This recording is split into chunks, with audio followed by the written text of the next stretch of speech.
আসলে ভর্তা ভাত মানেই একটা ভালোবাসা, আর বাঙালিরা যদি ভর্তা না খেতে পারে তাহলে কিন্তু তারা বাঙালি হতেই পারে না, তাই না? চলুন আজকে একটা ইউনিক রেসিপিতে আপনাদের সাথে শেয়ার করব। এই ভর্তাটা খেতে কিন্তু দারুণ মজার লাগে। অবশ্যই একবার হলেও বাসায় ট্রাই করবেন, অনেক বেশি পছন্দ হবে আশা করি। তো রেসিপিটা চলুন শুরু করা যাক। এর জন্য কিন্তু আমি এখানে কাঁচা কলা নিয়েছি আর কি। আর এই কাঁচা কলার যে উপরের অংশটা, এটা খোলার টেকনিকটা আপনারা জানেন কি না আমি জানি না, আজকে কিন্তু আমি দেখিয়ে দিয়েছি।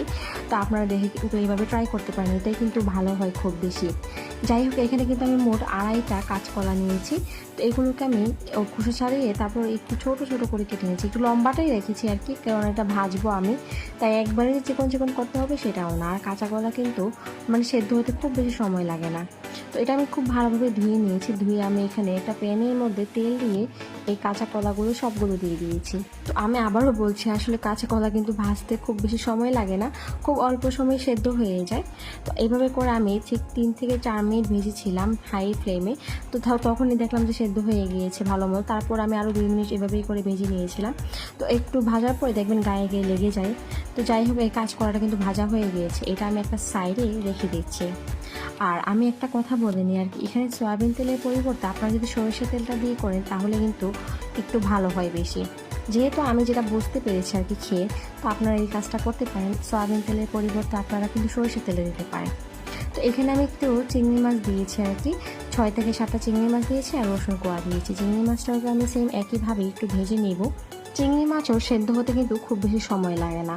চিংড়ি মাছটাও কিন্তু ভাজা হয়ে গেলে আমি একটা সাইডে নিয়ে নিচ্ছি। আর রসুনটা আমার কাছে মনে হচ্ছে যে এখনও ভাজা হয়নি, তাই এটা আমি এভাবেই রেখে দিয়েছি।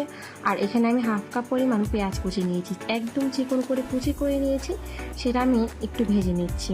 মানে এই পেঁয়াজ কুচিটা যদি ভেজে নিন তাহলে কিন্তু খেতে ভালো লাগে।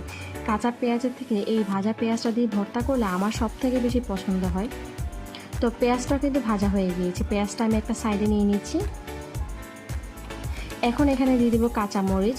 এখানে আস্ত কাঁচামরিচ দিয়েছি আমি 9টা। আমার কাছে ঝালটা একটু কম মনে হয়েছে, আমরা আসলে ঝাল একটু বেশি পছন্দ করি, তা আপনারা কিন্তু আরও 2টা 3টা বাড়িয়ে দিতে পারেন।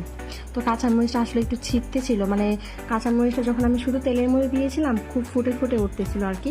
তো আপনারা এই ভুলটা করবেন না, আপনারা পেঁয়াজের সাথে কাঁচামরিচটা দেওয়ার চেষ্টা করবেন। তো এখানে আমি অল্প একটু কাঁচকলাই আবার দিয়ে দিয়েছিলাম, আর এখানে কালো জিরে দিয়েছি আমি 1 চা চামচ পরিমাণ। সব কিছু ভাজা হয়ে গেলে আমি সব কিছু নামিয়ে নিচ্ছি। এই যে দেখুন, দেখতে কত সুন্দর লাগছে তাই না? সব কিছু একসাথেই নামিয়ে নিয়েছি। চিংড়ি মাছ, পেঁয়াজ বেরেস্তা, তারপর কাঁচকলা সব কিছুই কিন্তু নামিয়ে নিয়েছি।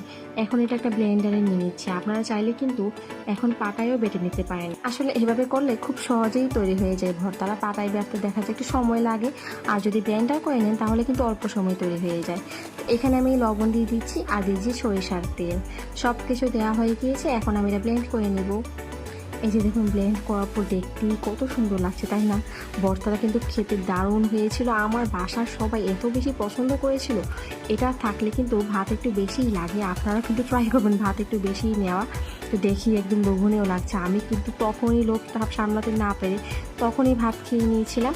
তো আশা করছি আমার আজকের রেসিপিটা আপনাদের অনেক বেশি ভালো লাগেছে। যদি ভালো লেগে থাকে অবশ্যই কিন্তু লাইক, কমেন্ট আর শেয়ার করতে ভুলবেন না। আজকের মতো বিদায় নিচ্ছি, আল্লাহ হাফিজ।